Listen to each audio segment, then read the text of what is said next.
All right, good morning, everybody. Thanks for joining me. We'll go ahead and get started here. If you got your questions, you can post them. It should be below the video if you're on a smaller screen like a phone. If you're on a larger screen like a computer, it should be to the right of the video. Also want to mention that you can ask your questions at any time, 24/7. You do not have to wait until the live office hours. If you ask your question leading into the office hours, it will be one of the first questions that's answered. I do recommend that you attend the office hours live to see the answer to your question, but I understand people are busy. Hopefully you're out playing some golf or something like that. If you're unable to attend, well, first of all, the reason why I recommend that you attend is because if you have a follow-up question, or if your question maybe wasn't clear, maybe I want to get a little bit more clarity or something like that, then you'll be here live to respond. But no worries if you're not able to. You can see the answer to your question later on by accessing the office hours archive. And you can access that by selecting the green button below the video here. You can also access it by clicking the instruction drop down, then go to office hours, then go to the office hours archive from there, and you'll be able to find it. All right, we'll get started here.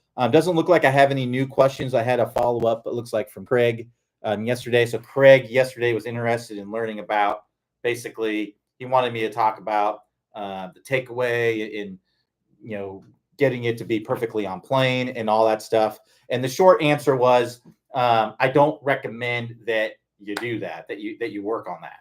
I recommend focusing on how the club is coming down and not so much on how it's going up.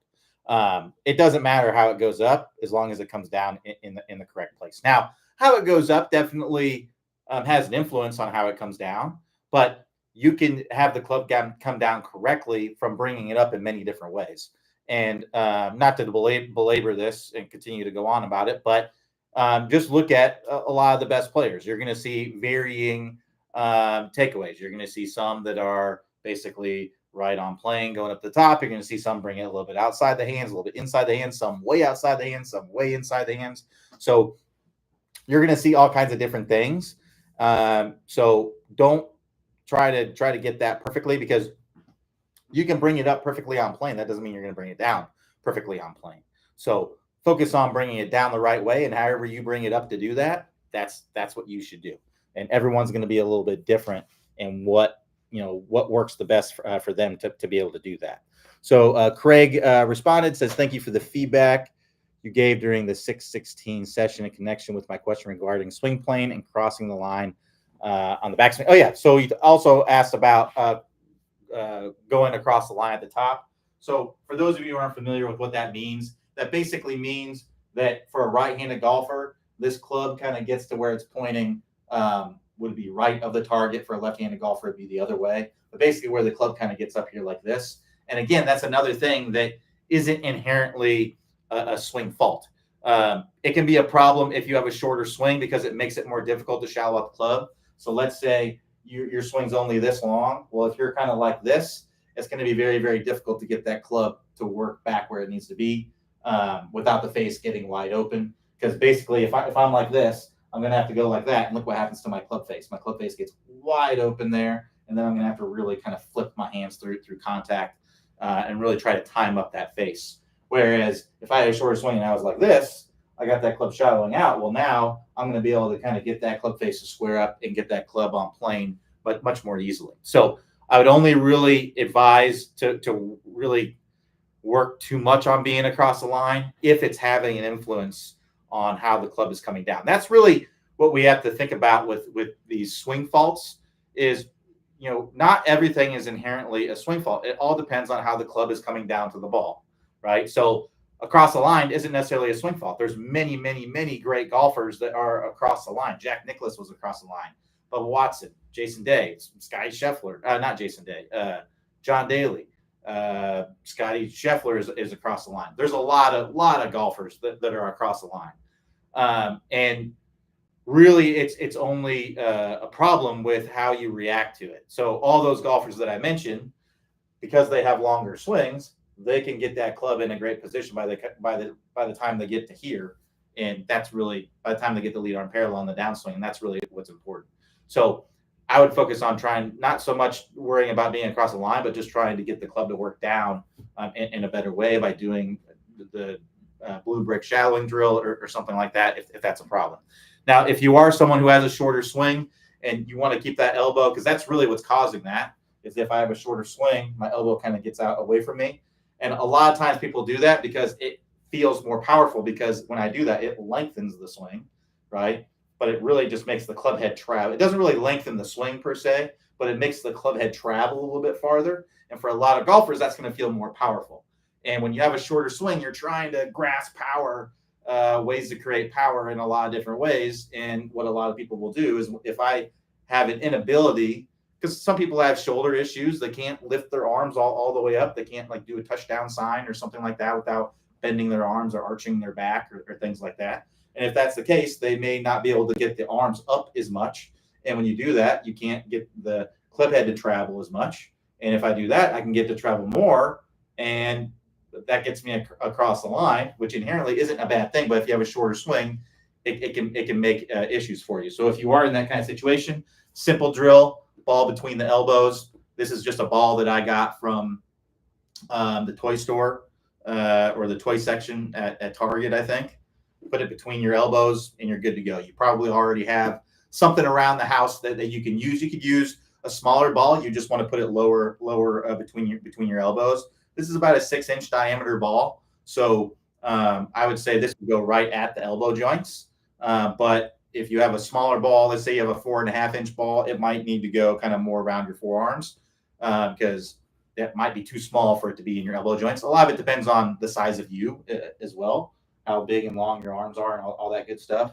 But yeah, definitely using something like that would be beneficial if that is the case. So Charlie says, hi Q, for chipping, do you recommend getting used to single club and vary the stroke, or use multiple clubs? Also, does chipping require the same degree of body rotation as pitching? So let's so really it's to each their own on the club thing. I would say a lot of it depends on your skill level. So I would say if you are an average golfer, you probably would be better off using lower lofted clubs when you can, to get more bump and run type of shots. If you are a more highly skilled player that can control a wedge, then I kind of like using a wedge. So basically, I use a wedge for almost every single shot. I will use a pitching wedge from time to time to hit a bump and run shot. So what I like to do is, me personally, I like to use a high lofted wedge around the greens for most of the shots. And a lot of it depends on the golf courses you play too. But I like to hit a high lofted wedge for a lot of the shots.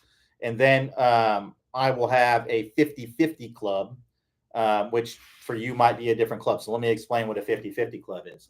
A 50-50 club is a club where it's essentially 50% carry, 50% rollout in normal conditions, right? Obviously, if it's uphill, downhill, firmer greens, softer greens, faster greens, slower greens, that can change it. But just say typical flat, normal firmness of the green, it's going to be about 50-50. The reason why is just makes it easier to know kind of where your landing spot is.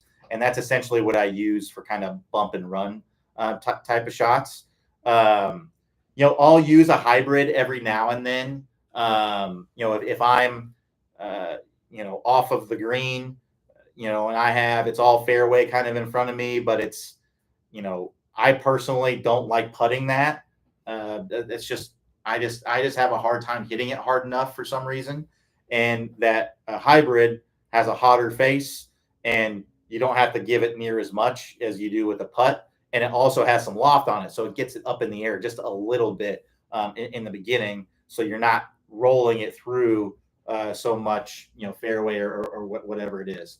If it's a really tight fairway, that's one thing, but a lot of it depends on the conditions. So I guess technically, I do chip with different clubs, but it would be rare for me to use a hybrid. It'd be rare for me to hit the 50-50 club. I just don't do it very much. I almost always use my highest lofted, my lob wedge.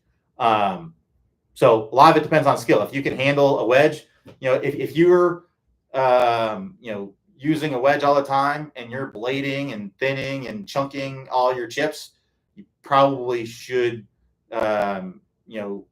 think about using different clubs with less loft, and use clubs that you feel like you can get onto the green and rolling right away. I don't recommend using like every club in the bag. I would have a few that you are good at hitting bump and runs at. So you could have, you use your wedge. Maybe you would use a 9-iron, and maybe you would use like a 6-iron, right? Those would maybe be the clubs that you would use to hit shots. And ideally, you would just kind of practice with those and practice getting them onto the green and rolling as quickly as possible. The reason why is because when you use a lower lofted club, it's easier to hit because you don't have to hit it with as much speed. So if you were to thin it, if you thin a 6-iron chip, it's probably not really going to make much of a difference at all. It's a lot easier not to chunk it as well because it doesn't have as sharp of a leading edge and things like that, like a wedge does. So you don't you don't have to do that.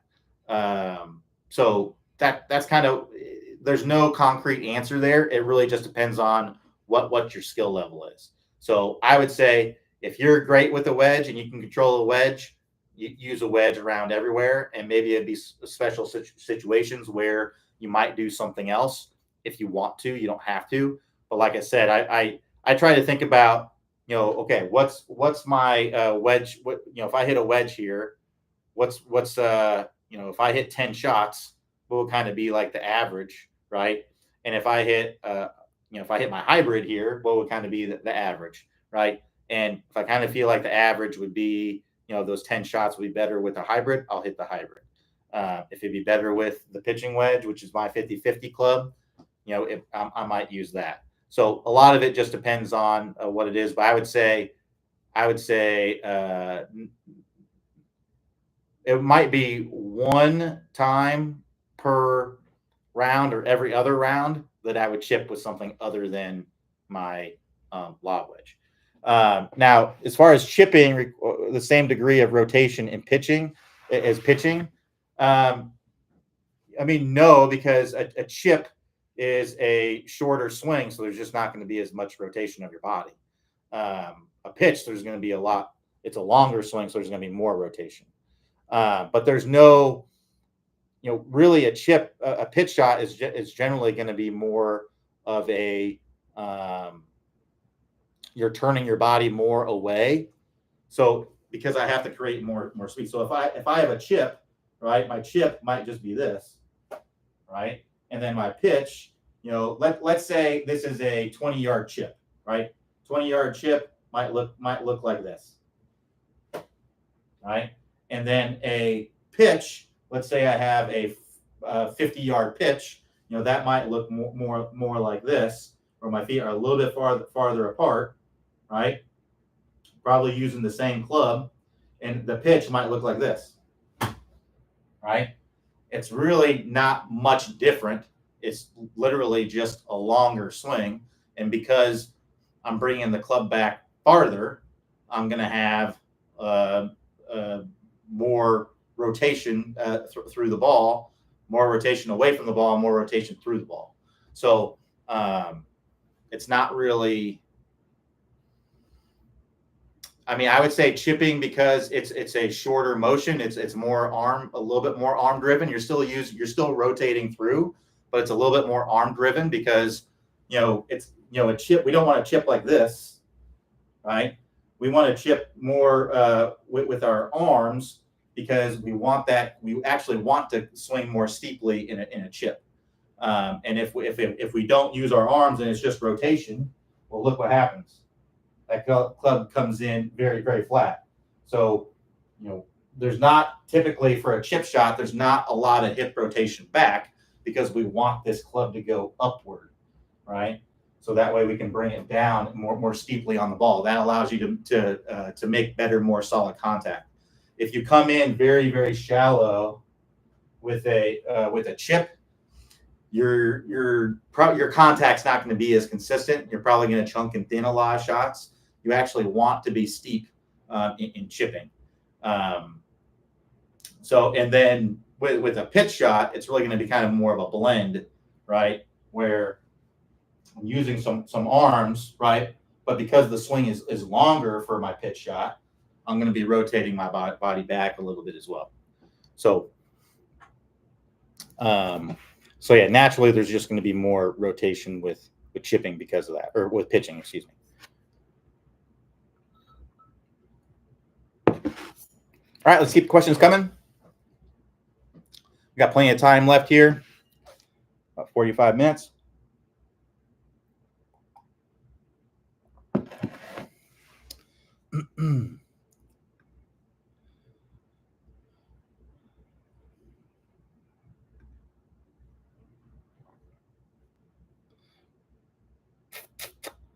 All right, bear with me here.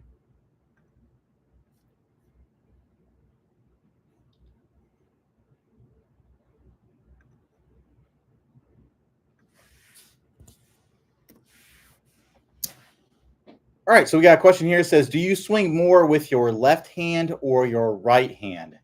That's a good question. There's a lot of debate about this. And I think it's just because what players kind of feel like what they're doing. So the short answer is you're swinging with both. You know, that may seem obvious to some, but you know, you may have heard the term, you know, you swing with your lead side, pull through with your lead side, and your trail side is just along for the ride. And that's not really what's happening. That's more of a feel. I would say that's a good feel for some that are maybe too active too early with that trail side. I think that's a great feel for some, but that's not literally, you know, what you want to do. If you were to literally do that, you know, just take a swing with your lead side only, your left hand only, right? And just take a swing, and you can feel like that's just not going to be super powerful, right? And it's going to be hard to control and things like that. So if your trail hand was just along for the ride, right hand was just along for the ride, it'd be literally just like swinging a club with one hand. So your lead side, your left arm, your left hand, that's really what creates the structure for the downswing. And that's what I would like to try for golfers to kind of feel like they're starting the downswing more with their lead side, because that's where we get in trouble with the right side, with the trail side, is where we're overactive early, right? So it creates the structure because it stays relatively straight throughout the swing, right? It doesn't have to be straight. It can bend a little bit and straighten out, or it can bend a little bit and stay bent through contact. You know, there's lots of great players like Brooks Koepka, Jordan Spieth that do that. So a little bit of bend is fine, but for the most part, it creates the structure of the backswing here. And then that helps you to kind of control the low point of the swing, control the arc of the club, control your path of the club, you know, coming down, because it creates the structure, you know, for everything. The right side, the trail side, that's going to be folding kind of as you get up to the top, right? And what that's going to provide is kind of the power, the release of the club. You release it more with your trail hand. You tend to have a little bit more control with your trail hand because, you know, your trail hand is typically going to be your dominant hand, right? So that's the one you're going to have the most feel and touch with, especially in the short game and things like that. So the reality is that you're doing both. So what if someone's ever told you like, hey, take your right hand out of it, take your trail hand out of it? Well, all that means is that you're just active too early. You know, you might be getting up here and then kind of going like that or something like that. So for that golfer, what I would say is I would start your downswing with the lead side. I would try to feel like when you're starting here, you get that pressure in that lead side here. We're going to get right here. And I want to feel like I'm kind of pulling down with my lead side, and my right hand is along for the ride in the beginning. And then once I kind of get in a good spot, then I'm going to power it through. I'm going to keep the structure with my lead hand. I'm going to keep pulling through with my lead hand and have that structure. But now I'm going to get my right hand involved and really power that club through there and release that club through there and try to release that out in front and control the face and and have all the feel and all that good stuff.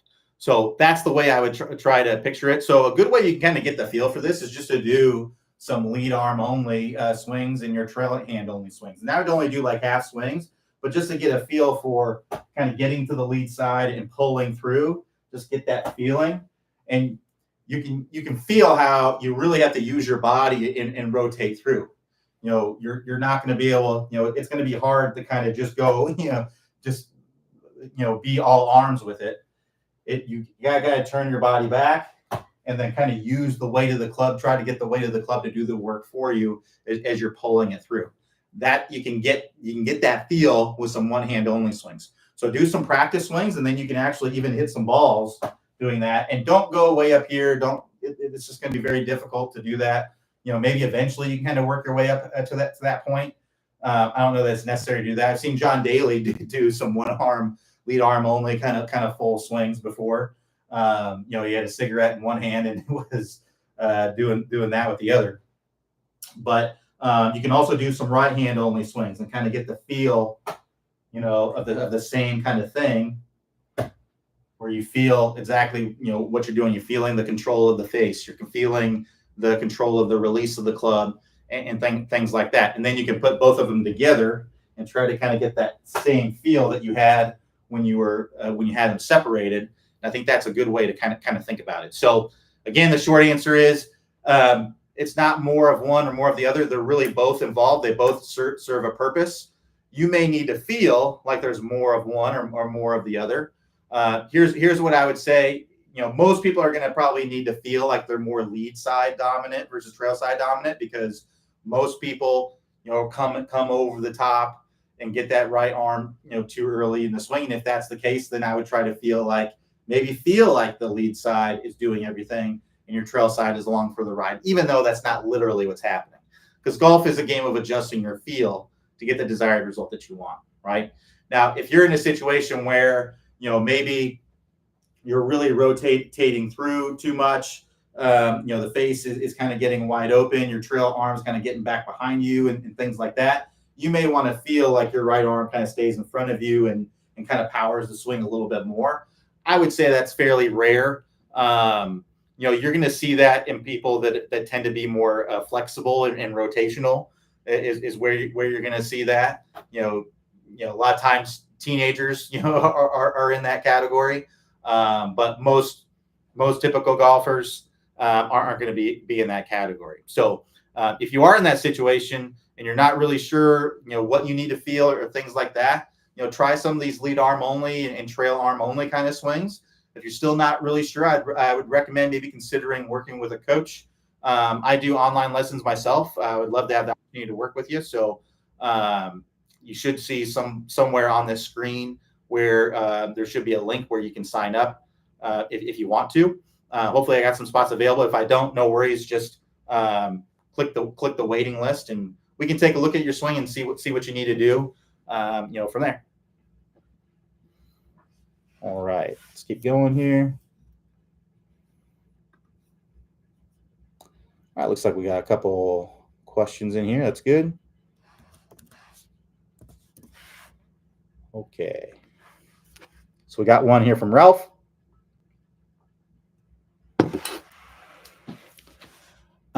So Ralph says, pine tree, tight course with numerous dog legs. Please review requirements for a dependable hook and slice fairway finder. Well, if you're putting a lot of curve on the ball, it's most likely not going to be very dependable. When you put more curve on the ball, there's just going to be more variable.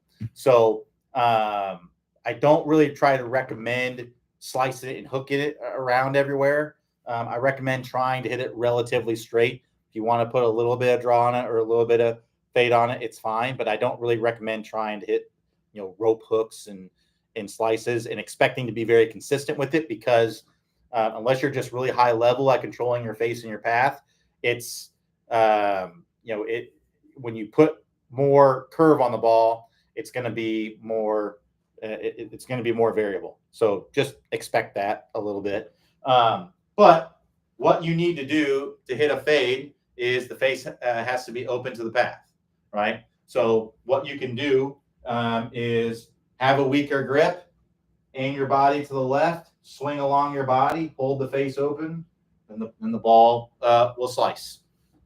I know that sounds easier than what it is, and that is true. You got to go practice it. So again, I can tell you how to do it, but that doesn't mean, Ralph, you're just going to go out to the course and you're going to do it. You might do it a couple times, but it doesn't mean you're going to be good at it. So if you want to be good at it, then what I would recommend doing is go to the range, visualize the hole in front of you, and pick something like, okay, maybe that tree out in the distance there, that's the left tree line, and then the trees over there, or that yardage marker or whatever, that's the right tree line, and try to hit your hooks and your slices. That'd be maybe a way that you can look through it. But dependable hooks and slices are not dependable. So those are kind of oxymorons.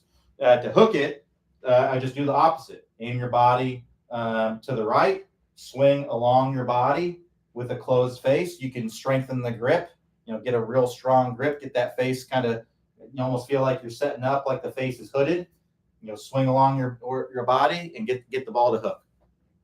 So, and when you're hitting hooks, I'd maybe favor the toe side of the club a little bit. When you're hitting the slices, I would kind of favor the heel side of the club a little bit. I'm not saying hit it way out on the toe, way on the heel, because when you hit it on the toe, the ball is going to tend to draw more or fade less than it normally would. So if you're going for your slice swing and you hit it off the toe, it may not slice very much or at all. And if you're going for your big hook and you hit it off the heel, it may not hook very much or at all. And again, it just brings in more variable.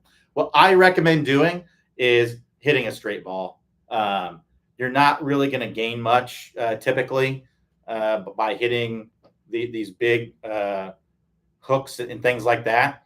You're going to be much more consistent if you just play minimal curve and just put yourself in a position to hit the green. Because if you add that variable of a lot of curve on the ball, more often than not, you're probably going to put yourself in a position where you're not going to be able to hit the green on the next one. You're basically asking yourself to perfectly control the curve, which is very, very difficult to do. If you have a natural curve on the ball, just hit your natural curve. If the curve is going the wrong direction, then you may want to kind of feel like you're hitting a straighter one, if that's not something you're comfortable with. But generally speaking, we want to hit the ball pretty straight, even on those dog legs.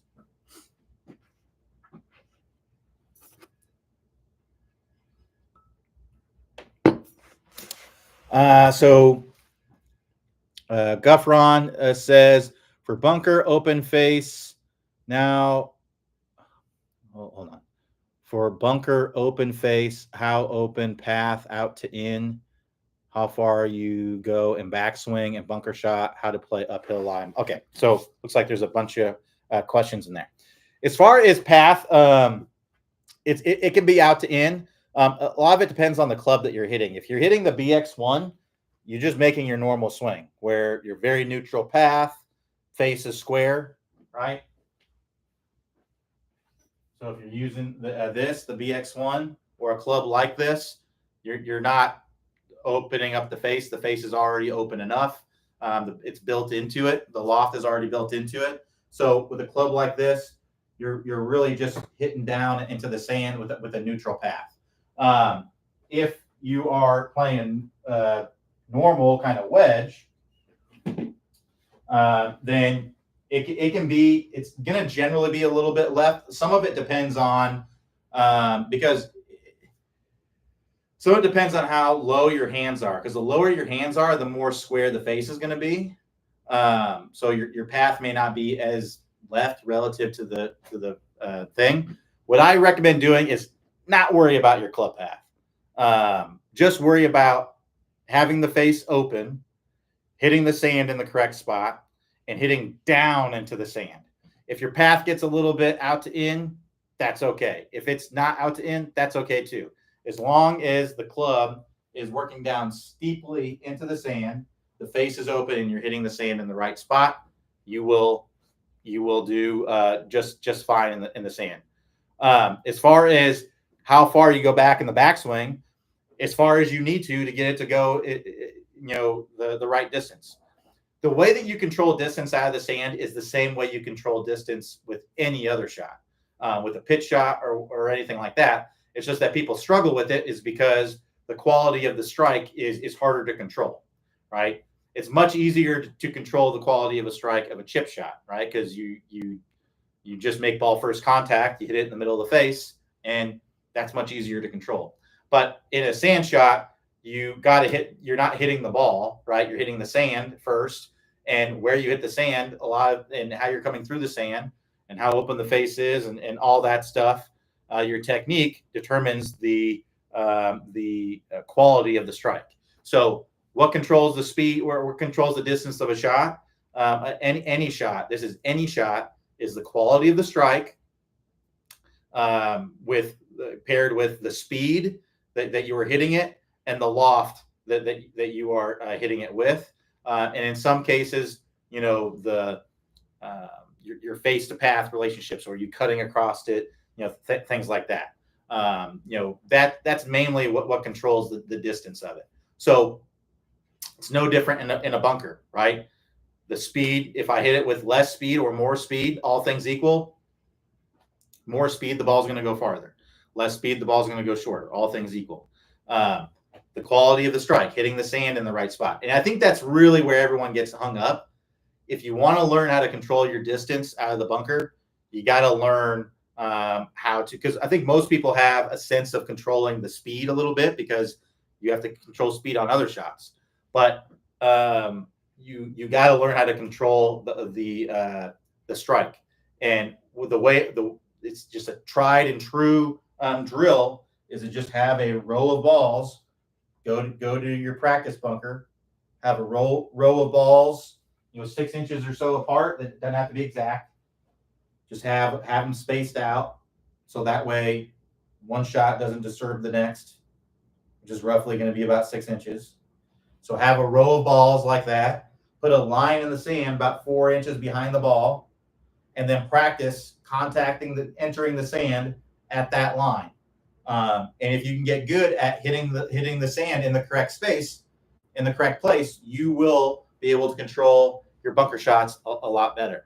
The distance of them. So how far you bring it back in the backswing really just depends on how much speed you need to generate to hit the ball to go a certain distance. What I recommend doing is take your highest lofted wedge. If you're playing with the traditional wedge, you're not playing with the BX1 or a similar type club. Take your traditional wedge out there, your highest lofted one, and hit bunker shots. See where you're hitting it in relationship to the ball and the sand, and when you hit the ground in the right place, see how far the ball goes on a full swing, like full out. You're taking a full swing bunker shot. That's going to be your max distance, right? Anything that's beyond that, you're going to have to use a lower lofted club. Use your next lowest lofted club. So if that's your 60 degree, let's say your 60 degree, you find that it goes 25 yards, right? Well, if you have a 30-yard shot and you hit your full blast 60 degree, well, it's not going to get there, right? So I mean, unless it's like downhill or something like that. But in that situation, you're going to need to use the next one up. So I would see how far you hit all of your wedges on full shots, and then you can gauge it from there. So I know, hey, if I have a 20-yard bunker shot, my full bunker shot goes 25 yards. I know I just need to take a little bit off of it, right? I can't go full at it because it's going to go too far. So I need to take a little bit off of it.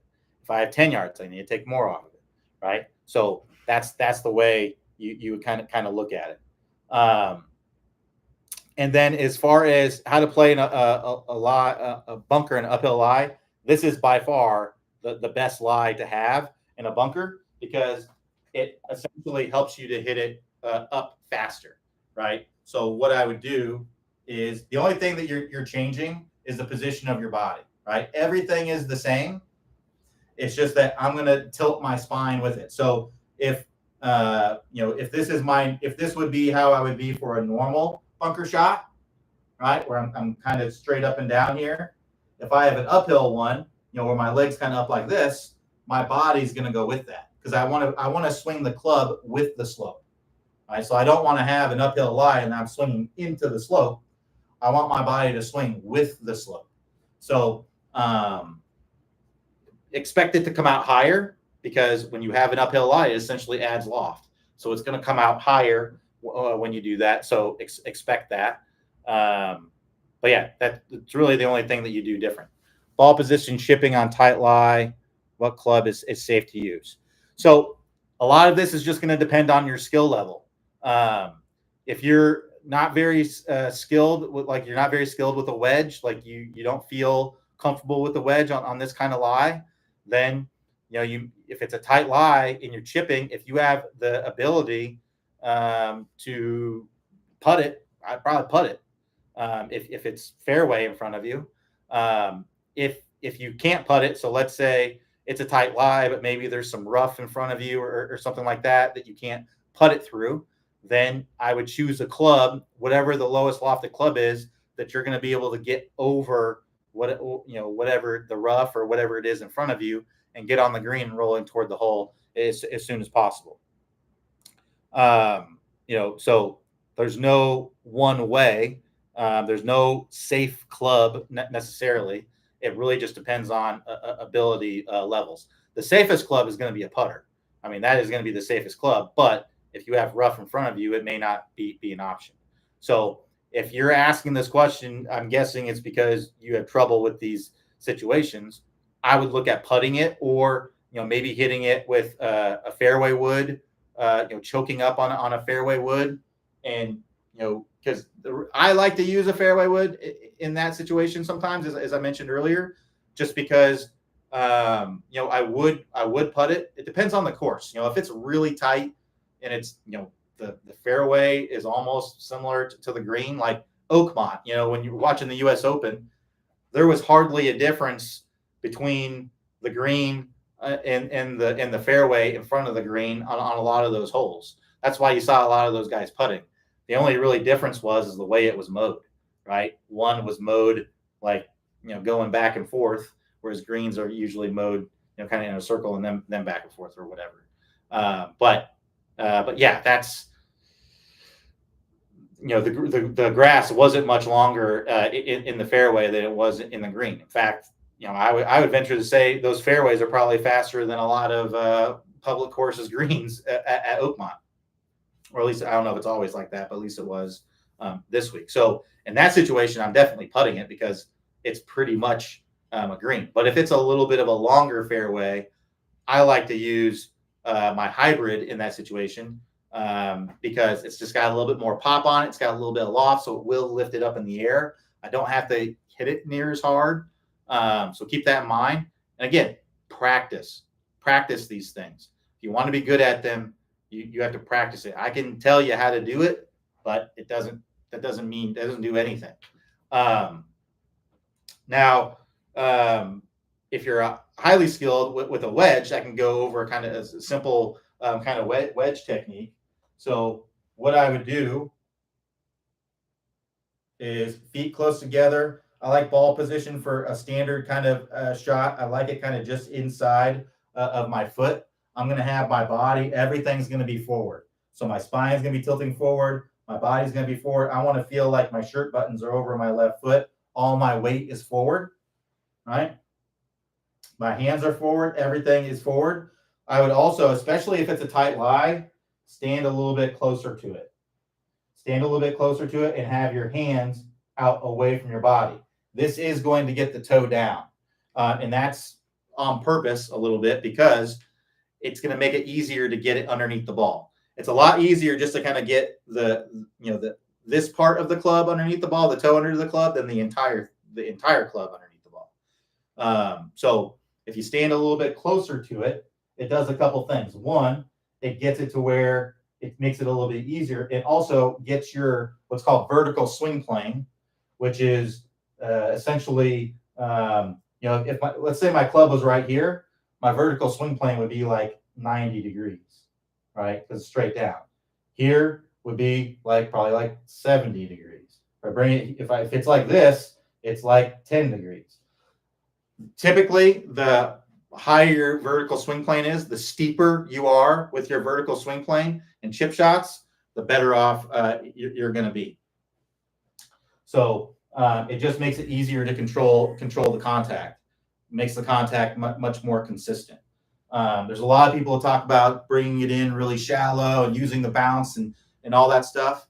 That's not really what's happening. You're using the bounce, but it's after the ball is really struck. Typically, is when you're using the bounce, especially on a lie like this. Now, if you're hitting out of the bunker, you're hitting a flop shot. Yeah, the bounce is being engaged more as far as hitting the turf before the ball. But in this kind of shot, you're trying to clip the ball. You're not trying to. If you're trying to use the bounce, especially at a tight lie, you're just asking to flub it or blade it, because what's going to happen is it's either going to bounce off the turf.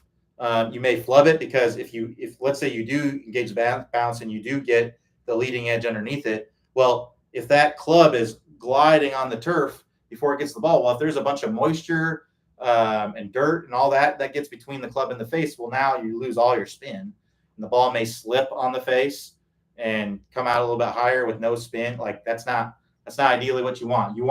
The reason why tour players chip this way is because it is very predictable. They want to know exactly what's going to happen when it hits, and when you can make clean contact, it's very predictable. If you're hitting behind the ball, way behind the ball on these shots, it's going to be a lot less predictable. So I don't really recommend trying to do that. I recommend trying to come down more steeply, staying a little bit closer to it.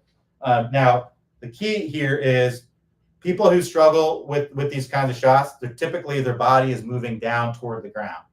That makes the club hit the ground too soon.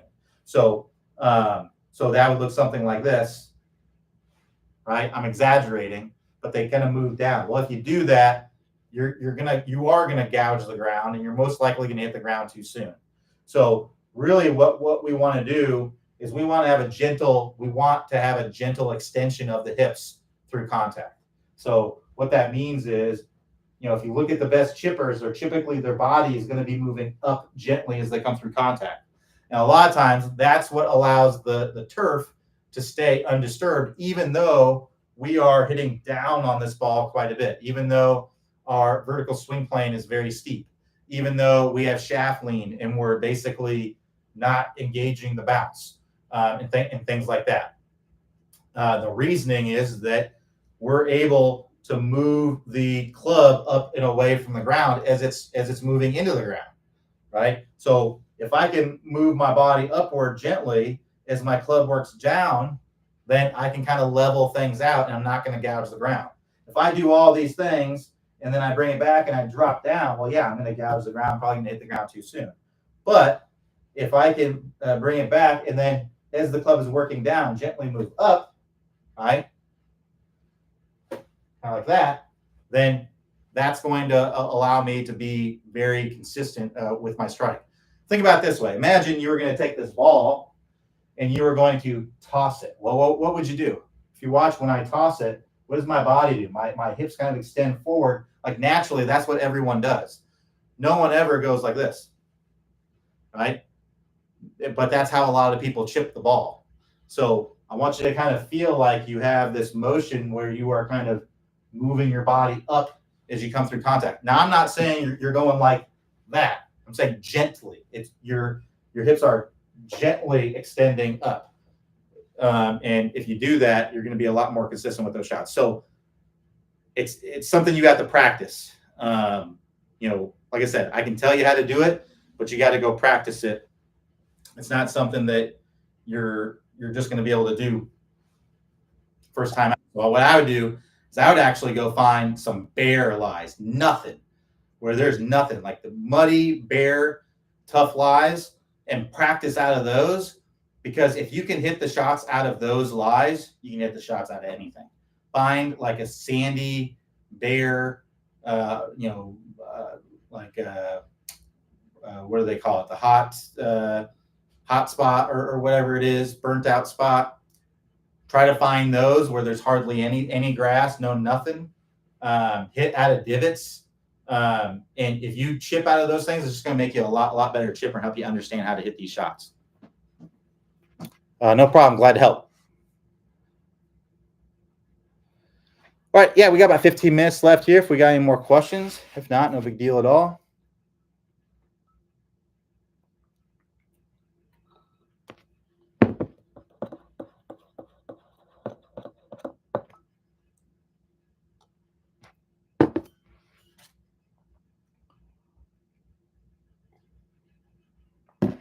We will be back here tomorrow.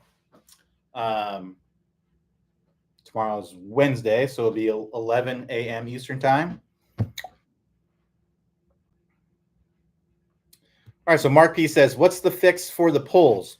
So pulls are caused by, so first of all, let me define what a pull is, because I found through online lessons that a lot of people just call a pull for a right-handed golfer any shot that just goes left of the target. So a pull, my definition, or what the definition of a pull is a ball for a right-handed golfer that starts left and goes basically straight left, has little to no curvature, right? So if that's what you're calling a pull, what's causing that is an over-the-top and steep downswing. So if I set an alignment stick here, let's say that this alignment stick represents the target line. If you're pulling the ball, what it means is your club is working from outside that stick to inside that stick through contact. And then your club face is pointing in the same direction. So if you wanted to put numbers on it, you could say your club path is out to in 5 degrees and your face angle is 5 degrees closed. That would produce a shot that would start 5 degrees left and just go straight left, assuming you hit it in the middle of the face. So the fix for that would be to work on shallowing out the club. Do a blue brick shallowing drill or something similar. So basically, if I set this up here, put the alignment stick, I got a wedge in my hand here. So I'm going to set this up in the wedge slot. Now you can see it creates a plane here. And what I'm going to do is I'm just going to have this ball a little bit inside this stick, about a club head-ish, and I got to swing underneath that stick. If I can swing underneath that stick, then I'm not going to pull it, because the only way that I can pull it is if I hit it solidly, I'm not going to pull it. There's a possibility I could hit a toe shank, or excuse me, a heel shank where it's off the inside and it would go straight left, but generally that's if you hit it solidly and you swing underneath this, it's not going to be a pull. Now, if you don't have one of these, no big deal. If you can put a stick in the ground, roughly it's going to be about the lie angle of the club. So if you hold the club flat on the ground like that, where the sole of the club is laying flat flush with the ground, you just set up the stick at that same angle and then just have the ball about 6 inches inside of that stick, right? So if you had a stick in the ground that's pointing at the target where that stick was going into the ground, this ball would be roughly about 6 inches inside of that. And then just have it like a few feet behind you, so that way it's in the way of the club, coming down. And there you go. If you swing underneath that, the goal would be to swing underneath it, and then you're not going to hit your pulls. Now, if you're saying that your pull is a ball that is curving to the left, so then that means that the face is too closed. You could very well be swinging perfectly underneath this, and you may still hit pulls if the face is too closed. So if the face is too closed, then what I would recommend doing is the first thing I do is kind of just weaken the grip, because the face is just getting too closed. The face is getting too closed, weaken the grip, that gets the face a little bit more open. Feel like you're kind of holding off the release through contact, essentially not letting the hands kind of roll over, feeling like you're kind of holding that face through contact. Try to hit some slices, right? If you're hooking the ball, the best way to fix it is to hit some slices. So it's possible you could be swinging too much from the inside, right? Because if you swing, let's say you're swinging 6 degrees from the inside and your face is 1 degree closed. Well, that makes your face 7 degrees closer to your path. That ball is going to start left and it's going to overdraw more to the left, assuming you hit it in the middle of the face. So it could be a little bit of a path thing too. What you may want to do is look at your swing on video, kind of see what's going on there. Draw the shallowing line. So first of all, got to get the camera angle correct. So got to get the camera set up down the toe line. The easiest way to do that is to just put an alignment stick down, point it straight at your target, then get your camera and get it lined up directly with it. Like there's a laser coming out of your camera. You want that to be straight up and down the camera. When you look at the video, or you're looking at like how the camera is lined up on the screen, you want to see this alignment stick straight up and down vertical, not angled a little bit, straight up and down vertical. And then when you go to hit the ball, just have your toes up there within 2 inches of the stick, and you'll be set up down the toe line. So you want to be down the toe line. You want to be at hip level. It's going to throw things off if it's way up here. If you have somebody hold it, it's going to throw things off because they're going to be holding it too high. And they're also going to, the camera is going to be moving most likely a little bit. So use like a tripod with a foam mount. You can get them very cheaply on Amazon, less than $20, but be at your house in a couple days. So that's typically what I'd recommend, unless you live out in the middle of nowhere or something. It might take a little bit longer. My folks live in the middle of nowhere in Illinois, and things take a little bit longer to get to them. I'm here in a very metro area. I live in Sanford, Florida, which is north of Orlando. But between here and Orlando, everything kind of runs together. It's very metro. So a lot of times I can get stuff on Amazon the same day that I order, within hours, just because it's in a warehouse down the street and they just deliver it. Not always the case. So just depends on where you live. But I definitely recommend that. There are more expensive options if you want them. iRange Sports makes awesome stuff. It's expensive. Is it worth it? I mean, it's high quality stuff. I think it's good stuff. I don't have any issue with it. It's just you can get a cheap tripod with a foam mount, and it does the same thing. So I definitely recommend that. And then the last thing is, with the camera angle, you want to make sure that you are far away enough to where you and the club stay in the frame. So for a downline camera angle, get it set down the toe line, get it at hip level, get it to where the camera's not moving around. Use like a phone tripod, and then get it far away enough to where you and the club stay in the frame. Then what you do is, when you look at your swing on video, again, when you set up, you want to make sure that your toes are right up there close to that stick. If they're a foot away from it, it's going to throw it off. Get your feet up there within an inch or two of that stick, so that way you're set up down the toe line. Ideally, what would happen is that when you look at your swing on video, if you were to draw a vertical line on the screen and you move that vertical line to where it's touching your front toe, your back toe would also be on that line. That means that you're set up down the toe line. If you set it up and your front toe's on the line, but your back toe's set back away from it, you don't have the right camera angle. You got to retake it. So once you have the right camera angle, then you draw a line that goes from the ball up through the middle of your elbow. And what you want to see is, you want to see that club tracking just underneath it. If it's way underneath it, so let's say that this is the line, which is basically what this represents. But let's say that this is the line, right? And you see that club, it's like that. It's like a foot and a half underneath it. Well, that's too much. You want it to be just underneath it. Basically, some of it depends on how you come through contact, but for the most part, you just want it to be just underneath it. If the club head is touching the line a little bit, that's gonna be really, really close to where you want to be. So just underneath it. But if it's over it at all, you're steep, right? And that could be what's causing the pulls. But if it's a pull that's curving too much, you could be too shallow, and then the face is too closed, and you probably need to work on hitting pull fades, where you swing over the stick and then you have the face open and you get the ball to fade back, and get comfortable doing that. Get good at doing that, and then tone it down. Did get any feedback from you, Mark, on what you're calling a pull, but yeah, the other thing that I would check is your strikes on the face. If you hit the ball off the toe, it can cause the ball to go left, because when you hit the ball off the toe, the ball will draw more or fade less than it normally would. So if you normally hit the ball with a draw swing and you hit it off the toe, it could overdraw, and that could be your pull, right? The ball that's going left. A heel strike, an extreme heel strike, not so extreme that it's off the hosel, but extreme enough that it's barely not hitting the hosel. That shot can go left as well, because when you hit the ball off the heel, the face twists closed quite a bit.